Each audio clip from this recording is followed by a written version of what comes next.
BJP ಕತೆ ಹಿಂಗಾದ್ರೆ ಕಾಂಗ್ರೆಸ್ದು ದೊಡ್ಡ ಕತೆ. ಯಾಕಂತಂದ್ರೆ ಈಗ ಆಲ್ರೆಡಿ ಇರುವಂತಹ ಸಚಿವರೇನಿದ್ದಾರೆ ಈಶ್ವರ್ ಖಂಡ್ರೆ ಅವರು ಒಂದು ಪ್ರಬಲ ಒಂದು ಪೈಪೋಟಿಯಲ್ಲಿದ್ದಾರೆ. ಮಗನನ್ನ ತಯಾರು ಮಾಡಬೇಕು, ಮಗನನ್ನ ನಿಲ್ಲಿಸಬೇಕು ಅಂತ ಕಳೆದ ಬಾರಿ ಇದೇ ಈಶ್ವರ್ ಖಂಡ್ರೆ ಅವರು ಭಗವಂತ ಖೂಬಾ ಅವರ ವಿರುದ್ಧ ನಿಂತು ಸೋತಿದ್ರು. ಸೊ ಇದೀಗ ಅಂಥ ತಪ್ಪು ಮಾಡೋದು ಬೇಡ, ಮಗನನ್ನ ಸಾಗರ್ ಖಂಡ್ರೆ ಅವ್ರನ್ನ ನಿಲ್ಲಿಸಬೇಕು ಅಂತಿದ್ದಾರೆ. ಸೊ ಕಾಂಗ್ರೆಸ್ಗೆ ಲಾಭ ನಷ್ಟದ ಲೆಕ್ಕಾಚಾರ ಕೂಡ ಇದೆ. 5 ಗ್ಯಾರಂಟಿ ಯೋಜನೆ ಲಾಭ ಆದ್ರೆ ಬಿಜೆಪಿಯಲ್ಲಿರುವಂತಹ ಒಳಜಗಳ ಕೂಡ ನೇರ ಲಾಭವನ್ನ ಕಾಂಗ್ರೆಸ್ ಪಡೆದುಕೊಳ್ಳುವ ಎಲ್ಲಾ ಸಾಧ್ಯತೆಗಳು ಕೂಡ ಇದೆ. ಸೊ ಈ ನಿಟ್ಟಿನಲ್ಲಿ ಕಾಂಗ್ರೆಸ್ ಆಕಾಂಕ್ಷಿಗಳು ಯಾರೆಲ್ಲ ಇದ್ದಾರೆ ಅನ್ನೋದನ್ನು ನೋಡಬೇಕಾಗತ್ತೆ. ಮೊದಲನೇದಾಗಿ ರಾಜಶೇಖರ್ ಪಾಟೀಲ್ ಹುಮ್ನಾಬಾದ್ ಇದ್ದಾರೆ. ಇವರು ಕೂಡ ಪ್ರಬಲ ಆಕಾಂಕ್ಷಿ. ಸಾಗರ್ ಖಂಡ್ರೆ, ಈಶ್ವರ್ ಖಂಡ್ರೆ ಅವ್ರ ಮಗ ಶ್ರೀಕಾಂತ್ ಸ್ವಾಮಿ, ಬಸವರಾಜ್ ಬುಳ್ಳ 4 ಜನ ಆಕಾಂಕ್ಷಿಗಳು ಇದ್ದಾರೆ ಅಂತ ಹೇಳಲಾಗ್ತಾ ಇದೆ. ನೋಡಿ, ಕಳೆದ ಚುನಾವಣೆಯಲ್ಲಿ ಬಿಜೆಪಿ ಅಭ್ಯರ್ಥಿ ಭಗವಂತ ಖೂಬಾ ವಿರುದ್ಧ ಸೋಲುಂಡ ಖಂಡ್ರೆ ಅವರು ಈ ಬಾರಿ ಮಗನನ್ನ ಅಖಾಡಕ್ಕೆ ಇಳಿಸೋದಕ್ಕೆ ತಯಾರಿ ಮಾಡ್ತಾ ಇದ್ದಾರೆ. ಕಳೆದ 3 ತಿಂಗಳಿಂದಲೂ ಕೂಡ ಲೋಕಸಭೆ ಕ್ಷೇತ್ರದ ಪ್ರತಿ ಹಳ್ಳಿಯಲ್ಲೂ ಸಾಗರ್ ಖಂಡ್ರೆ ಅವರ ಫ್ಲೆಕ್ಸ್ಗಳು, ಬ್ಯಾನರ್ಗಳು ರಾರಾಜಿಸ್ತಾ ಇವೆ. ಪ್ರಚಾರದ ವಾಹನಗಳು ಕೂಡ ಓಡಾಡ್ತಾ ಇವೆ. ಆದ್ರೆ ಇದೆಲ್ಲವೂ ಮೋದಿ ಹವಾ, ರಾಮ ಮಂದಿರ ನಿರ್ಮಾಣದ ಜೋರಿನ ಮುಂದೆ ವರ್ಕೌಟ್ ಆಗುತ್ತಾ ಅನ್ನೋದನ್ನ ಪ್ರಶ್ನೆ ಮಾಡಬೇಕಾಗತ್ತೆ. ಸೊ ಅದರ ವಿರುದ್ಧ ಇವರು ಗೆದ್ದು ಬೀಗುವಂತಹ ಸಾಧ್ಯತೆಗಳು ಇದೆಯಾ ಅನ್ನೋ ಒಂದು ಪ್ರಶ್ನೆ ಕೂಡ ಇದೀಗ ಎದುರಾಗುತ್ತೆ.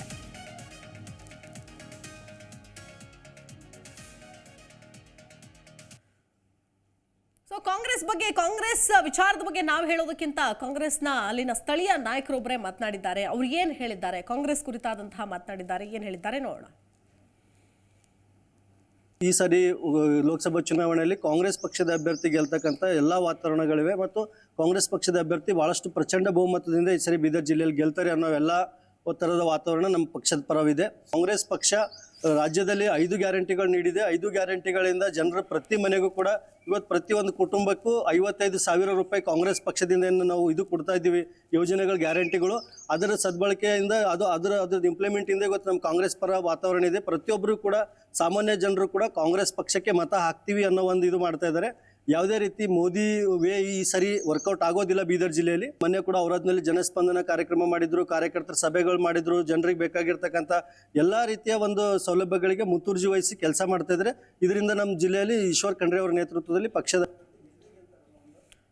ನೋಡಿ, ಬಿಜೆಪಿ ಸಂಸದರ ಪ್ಲಸ್ ಅಂಡ್ ಮೈನಸ್ ಪಾಯಿಂಟ್ಸ್ ಅನ್ನ ಗಮನಿಸಿದ್ವಿ. ಆದ್ರೆ at the same time Congress ನಲ್ಲೂ ಕೂಡ ಒಂದಷ್ಟು ಮೈನಸ್ ಪಾಯಿಂಟ್ಸ್ ಇದೆ, ಪ್ಲಸ್ ಪಾಯಿಂಟ್ಸ್ ಇದೆ. ಕಾಂಗ್ರೆಸ್ಗೆ ಬಹಳ ಮುಖ್ಯವಾಗಿ ಪ್ಲಸ್ ಪಾಯಿಂಟ್ಸ್ ಅಂದ್ರೆ ನಿಮ್ಮೆಲ್ಲರಿಗೂ ಕೂಡ ಗೊತ್ತೇ ಇದೆ. ಮೊದಲು ಅವರು ಹೋಗೋದೇ 5 ಗ್ಯಾರಂಟಿಗಳ ಯೋಜನೆಗಳನ್ನ ತಲುಪಿಸುವಂತಹ ನಿಟ್ಟಿನಲ್ಲಿ. ಆದ್ರೆ ಬೀದರ್ ಕ್ಷೇತ್ರ ಅಂದ ತಕ್ಷಣ ಒಬ್ಬ ಪ್ರಬಲ ಸಚಿವರಿದ್ದಾರೆ. ಅದು ಈಶ್ವರ್ ಖಂಡ್ರೆ ಆಗಿರ್ಬೋದು, ಮಲ್ಲಿಕಾರ್ಜುನ್ ಖರ್ಗೆ ಅವರು AICC ಅಧ್ಯಕ್ಷರಾಗಿರೋದಾಗಿರ್ಬೋದು, ಹೀಗೆ ಹಲವು ವಿಷಯಗಳು. ಎಸ್, ಪ್ಲಸ್ ಪಾಯಿಂಟ್ಸ್ ಅನ್ನ ಗಮನಿಸ್ತಾ ಹೋಗೋದಾದ್ರೆ ಒಂದೊಂದೇ ರಾಜ್ಯ ಸರ್ಕಾರದ ಉಚಿತ ಯೋಜನೆಗಳು, ಬಿಜೆಪಿಯಲ್ಲಿನ ಭಿನ್ನಮತದ ನೇರ ಲಾಭ ಪಡೆದುಕೊಳ್ಳೋದು. ಮಲ್ಲಿಕಾರ್ಜುನ್ ಖರ್ಗೆ AICC ಅಧ್ಯಕ್ಷರಾಗಿದ್ದಾರೆ. ಸೊ ಹಾಗಾಗಿ ಅವರು ಆ ಭಾಗದವರಾಗಿರೋದ್ರಿಂದ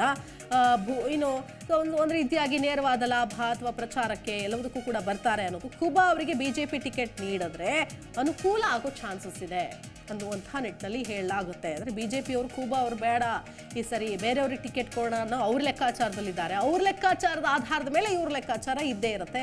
ಇದು ಕಾಂಗ್ರೆಸ್ಗೆ ಪ್ಲಸ್ ಆಗೋ ಸಾಧ್ಯತೆ ಇದೆ. ನೋಡಿ, ಈ ಕಡೆ ಕಾಂಗ್ರೆಸ್ನಲ್ಲಿ ಹುಮ್ನಾಬಾದ್ ವಿಧಾನಸಭೆ ಕ್ಷೇತ್ರದ ಮಾಜಿ ಶಾಸಕ ರಾಜಶೇಖರ್ ಪಾಟೀಲ್ ಏನಿದ್ದಾರೆ, ಅವರು ಮಲ್ಲಿಕಾರ್ಜುನ್ ಖರ್ಗೆ ಅವರ ಆಪ್ತ ವಲಯದಲ್ಲಿ ಗುರುತಿಸಿಕೊಂಡಿದ್ದಾರೆ, ರಾಜಕೀಯವಾಗಿ ಪ್ರಬಲ ಹಿಡಿತ ಇಟ್ಕೊಂಡಿದ್ದಾರೆ. ಹಾಗಾಗಿ ಅವರಿಗೆ ಟಿಕೆಟ್ ಕೊಡುವಂತಹ ಸಾಧ್ಯತೆ ಕೂಡ ಇದ್ದೇ ಇದೆ. ಆದರೆ ಈಶ್ವರ್ ಖಂಡ್ರೆ ಅವರಂತೂ ಪ್ರಬಲವಾಗಿ ಮಗನನ್ನ ಅಖಾಡಕ್ಕೆ ಇಳಿಸಲೇಬೇಕು ಅನ್ನುವಂತಹ ನಿಟ್ಟಿನಲ್ಲಿ ಸಜ್ಜಾಗಿರೋದ್ರಿಂದ ಈ ಪ್ಲಸ್ ಪಾಯಿಂಟ್ಸ್ ಯಾವ ರೀತಿಯಾಗಿ ವರ್ಕೌಟ್ ಆಗುತ್ತೆ ಅನ್ನೋದನ್ನ ನೋಡಬೇಕಾಗುತ್ತೆ. ಅಟ್ ದ ಸೇಮ್ ಟೈಮ್ ನಾವು ಕಾಂಗ್ರೆಸ್ನ ಮೈನಸ್ ಪಾಯಿಂಟ್ಸ್ ಅನ್ನು ಕೂಡ ಗಮನಿಸಬೇಕಾಗುತ್ತೆ. ಸೆಟ್ ಬ್ಯಾಕ್ ಎಲ್ಲೆಲ್ಲಾಗತ್ತೆ ಕಾಂಗ್ರೆಸ್ಗೆ ಅನ್ನೋದನ್ನ. ಯಾಕಂದ್ರೆ ಈಗ ಆಲ್ರೆಡಿ ಇರೋದು ಬಿಜೆಪಿಯ MP. ಅದನ್ನ ಬಿಟ್ಟು ಕಾಂಗ್ರೆಸ್ ಈ ಕ್ಷೇತ್ರವನ್ನ, ಬೀದರ್ ಲೋಕಸಭಾ ಕ್ಷೇತ್ರವನ್ನ ತನ್ನದಾಗಿಸ್ಕೊಳ್ಬೇಕು ಅಂತಂದ್ರೆ ಪ್ರಬಲವಾಗಿರಬೇಕಾಗತ್ತೆ. ಒಂದಷ್ಟು ಮೈನಸ್ ಪಾಯಿಂಟ್ಸ್ ಕೂಡ ಇದೆ. ಈ ನಿಟ್ಟಿನಲ್ಲಿ ನಾವು ಗಮನಿಸೋದಾದ್ರೆ ಮೊದಲನೇದಾಗಿ ಮೋದಿ ಹವಾ ಮುಂದೆ ಇವ್ರ ಲೆಕ್ಕಾಚಾರ ವರ್ಕೌಟ್ ಆಗತ್ತಾ, ಉಲ್ಟಾ ಹೊಡೆಯೋ ಸಾಧ್ಯತೆ ಕೂಡ ಇದೆ ಅಂತ ಹೇಳಲಾಗತ್ತೆ. ಯಾಕಂತಂದ್ರೆ ಪ್ಲಸ್ ಪಾಯಿಂಟು ಒಂದು ಕಡೆ ರಾಜ್ಯ ಸರ್ಕಾರದ ಉಚಿತ ಯೋಜನೆಗಳಾಗಿರಬಹುದು, ಬಿಜೆಪಿಯಲ್ಲಿನ ಭಿನ್ನಮತದ ಲಾಭ ಕೂಡ ಬರಬಹುದು ಅನ್ನೋದು, ಮಲ್ಲಿಕಾರ್ಜುನ್ ಖರ್ಗೆ ಅವರು ಅಧ್ಯಕ್ಷರಿದ್ದಾರೆ ಅನ್ನೋದು, ಅದೆಲ್ಲ ಹೌದು. ಆದರೆ ಮೈನಸ್ ಪಾಯಿಂಟ್ಸ್ ಎಲ್ಲ ಕಡೆ ಬಿಜೆಪಿಯ ಹವಾ, ಅದು ಲೋಕಸಭೆ ಚುನಾವಣೆ ಅಂತಂದ್ರೆ ಅದರಲ್ಲೂ ಮೋದಿ ಹವಾ ಇದ್ದೇ ಇರುತ್ತೆ. ಅಟ್ ದ ಸೇಮ್ ಟೈಮ್ ಬೀದರ್ನಲ್ಲೂ ಕೂಡ ಆ ಹವಾ ಇದ್ದೇ ಇರುತ್ತೆ. ಅದ್ರ ಮುಂದೆ ಯಾವ ರೀತಿಯಾಗಿ ವರ್ಕೌಟ್ ಆಗತ್ತೆ ಅನ್ನೋದನ್ನ ನಾವು ಗಮನಿಸಬೇಕಾಗತ್ತೆ. ನೋಡಿ, ಬಿಜೆಪಿ ಮೋದಿ ಹವಾ ಹೇಗೆ ಲೆಕ್ಕಾಚಾರ ಉಲ್ಟಾ ಆಗುತ್ತೆ ಅನ್ನೋದಾಗಿರ್ಬೋದು. ಇನ್ನು ಬಿಜೆಪಿ ಏನಾದರೂ ಸ್ವಾಮೀಜಿಗೆ ಟಿಕೆಟ್ ನೀಡಿದ್ರೆ ಸ್ವಲ್ಪ ಕಷ್ಟ ಆಗುತ್ತೆ ಕಾಂಗ್ರೆಸ್ಗೆ. ಲಿಂಗಾಯತ, ಮರಾಠ, ಲಂಬಾಣಿ ಮತಗಳು ಬಹಳಷ್ಟಿರೋದ್ರಿಂದ ಈ ಮತಗಳನ್ನು ಸೆಳೆಯೋದು ಕೊಂಚ ಕಷ್ಟ ಆಗುತ್ತೆ ಕಾಂಗ್ರೆಸ್ಗೆ. ಅಭಿವೃದ್ಧಿ ಕಾರ್ಯಗಳಲ್ಲಿ ಬಿಜೆಪಿ ಮೇಲುಗೈ ಸಾಧಿಸಿದ್ದಾರೆ. ಭಗವಂತ ಖೂಬಾ ಅವರು ಮೇಲುಗೈ ಸಾಧಿಸಿರುವಂತಹ ನಿಟ್ಟಿನಲ್ಲಿ ಸೊ ಕಾಂಗ್ರೆಸ್ನ ಪಂಚ ಗ್ಯಾರಂಟಿಗಳು ಲೋಕಸಭೆ ಚುನಾವಣೆಗೆ ಅಷ್ಟೇನು ವರ್ಕೌಟ್ ಆಗುತ್ತಾ ಅನ್ನೋದೇ ಈಗಿರುವಂತಹ ಪ್ರಶ್ನೆ. ಹಾಗಾಗಿ ಇದರ ಮುಂದೆ ಇವರ ಲೆಕ್ಕಾಚಾರ ಯಾವ ರೀತಿಯಾಗಿ ವರ್ಕೌಟ್ ಆಗುತ್ತೆ ಅನ್ನೋದನ್ನ ನಾವು ಸದ್ಯಕ್ಕೆ ಕಾದು ನೋಡಬೇಕಾಗತ್ತೆ. ಸೊ ಇದು ಕಾಂಗ್ರೆಸ್ನ ಪ್ಲಸ್ ಅಂಡ್ ಮೈನಸ್ ಪಾಯಿಂಟ್ಸ್ಗಳು ಅಂತ ಹೇಳಬಹುದು. ಸೊ ಇದರ ಆಧಾರದ ಮೇಲೆ ಜೊತೆಗೆ ನಾವು ಎಷ್ಟೇ ಕ್ಷೇತ್ರದ ಒಂದು ಹಿನ್ನೆಲೆಯನ್ನ ಕೂಡ ಗಮನಿಸೋದಾದ್ರೆ ಆದ್ರೆ ಅಲ್ಲಿರುವಂತಹ ಒಂದು ಕ್ಷೇತ್ರದ ಜೊತೆಗೆ ಅಭ್ಯರ್ಥಿಗಳು ಯಾರಾಗ್ತಾರೆ, ನೇರ ಪೈಪೋಟಿ ಇಲ್ಲಿ. ಯಾಕಂತಂದ್ರೆ ಇಲ್ಲಿ ಮತ್ತೊಂದು ಮಗದೊಂದು ಇಲ್ವೇ ಇಲ್ಲ, ನೇರ ಪೈಪೋಟಿ ಇದೆ.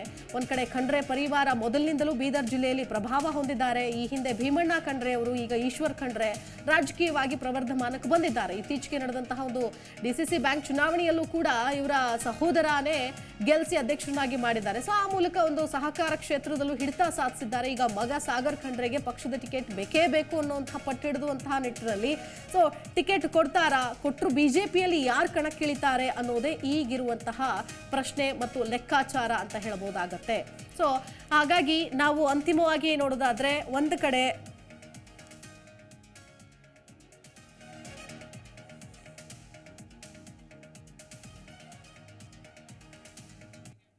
ನೋಡಿ, ಒಟ್ಟಾರೆಯಾಗಿ ನೋಡೋದಾದ್ರೆ ಬೀದರ್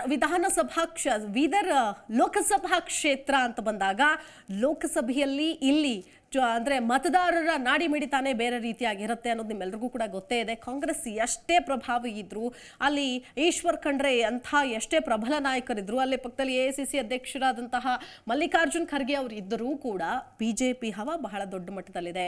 ಮೋದಿ ಅವರ ಹವಾ ಇಲ್ಲಿ ಈಗಲೂ ಕೂಡ ವರ್ಕೌಟ್ ಆಗುತ್ತೆ. ಬಟ್ ಆದರೆ ಬಿಜೆಪಿಯಲ್ಲಿ ಯಾರನ್ನ ಕಣಕ್ಕಿಳಿಸ್ತಾರೆ ಅನ್ನೋದ್ರ ಮೇಲೆ ಇದೆಲ್ಲವೂ ಕೂಡ ಆಧಾರಿತವಾಗಿರುತ್ತೆ ಅಂತಾನೆ ಹೇಳ್ಬೋದು. ಯಾಕಂತಂದ್ರೆ ಒಂದು ಕಡೆ ಭಗವಂತ ಖೂಬಾ ಅವ್ರನ್ನೇ ಮುಂದುವರೆಸೋದಾದ್ರೆ ಒಂದು ಮಟ್ಟಕ್ಕೆ ಸೆಟ್ ಬ್ಯಾಕ್ ಆಗಬಹುದೇನೋ. ಯಾಕೆ ಅಂತಂದ್ರೆ ಅಲ್ಲೇ ಇರುವಂತಹ ಭಿನ್ನಮತ. ಮತ್ತೊಂದು ಕಡೆ ಕಾಂಗ್ರೆಸ್ನಲ್ಲೂ ಕೂಡ ಒಂದಷ್ಟು ಭಿನ್ನಮತ ಇದ್ದೇ ಇದೆ. ಯಾಕಂದ್ರೆ ಈಶ್ವರ್ ಖಂಡ್ರೆ ಮಗನಿಗೆ ಟಿಕೆಟ್ ಕೊಡಿಸ್ಬೇಕು ಅಂತ ಏನು ಇದು ಮಾಡ್ತಾ ಇದ್ದಾರೆ, ಆದ್ರೆ ಅಲ್ಲಿ ಪಕ್ಷದಲ್ಲೇನೆ ಅವ್ರಿಗೆ ಬೇಡ ಅಂತ ಇದೆ. ಸೊ ಕಸರತ್ತಂತೂ ನಡೀತಾ ಇದೆ. ಬೀದರ್ ಲೋಕಸಭಾ ಕ್ಷೇತ್ರದ ವ್ಯಾಪ್ತಿಯ ನಗರ, ಪಟ್ಟಣ, ಪ್ರತಿಯೊಂದು ಗ್ರಾಮಗಳಲ್ಲೂ ಕೂಡ ಈಗಾಗಲೇ ಮಗನನ್ನ ಕಣಕ್ಕಿಳಿಸಬೇಕು ಅಂತ ಈಶ್ವರ್ ಖಂಡ್ರೆ ಇನ್ನಿಲ್ಲದ ಪ್ರಯತ್ನಗಳನ್ನು ಮಾಡ್ತಾ ಇದ್ದಾರೆ. ಆದ್ರೆ ಇದಕ್ಕೆ ಬಿಜೆಪಿ ಕೂಡ ಏನು ಕಡಿಮೆ ಇಲ್ಲ. ಭಗವಂತ ಖೂಬಾ ಅವರ ಮಾಡಿದಂತಹ ಸಾಧನೆಗಳು, ಅಭಿವೃದ್ಧಿಗಳು, ಮೋದಿ ವಿಚಾರ, ರಾಮ ಮಂದಿರ, ಈ ಎಲ್ಲ ಅಂಶಗಳು ಕೂಡ ಬಿಜೆಪಿಗೆ ವರವಾಗುತ್ತೆ ಅಂತಾನೆ ಹೇಳಲಾಗತ್ತೆ. ಸೊ ಇದೆಲ್ಲವನ್ನು ಕೂಡ ಬೀಟ್ ಮಾಡಿ ಕಾಂಗ್ರೆಸ್ ಇಲ್ಲಿ ಗೆಲುವು ಸಾಧಿಸುತ್ತಾ ಅನ್ನೋದೇ ಪ್ರಶ್ನೆ. ಕೇವಲ ಸಚಿವರ ಪ್ರಾಬಲ್ಯ ಇದ್ರೆ ಸಾಕಾಗತ್ತಾ ಪಕ್ಷಕ್ಕೆ ಅನ್ನೋದು ಇಲ್ಲಿ ಜಿ ಕನ್ನಡ ನ್ಯೂಸ್ ಈಗ ನಿಮ್ಮ ಮನೆಯಲ್ಲೇ ನೋಡಿ. ಎಲ್ಲ ಕೇಬಲ್ಗಳಲ್ಲಿ ಈಗ ಲಭ್ಯ. Sun Direct 292, Jio TV 1334, U Digital 162, City Cable 51, GTPL 17, Abhishek cables 821, rock line telecommunication 51, Shri Basaveshwara number 60, Vinayaka digital number 53, in digital number 896ರಲ್ಲಿ. ನಿಮ್ಮಿಷ್ಟದ ಜಿ ಕನ್ನಡ ನ್ಯೂಸ್ ನೋಡಿ ಆನಂದಿಸಿ.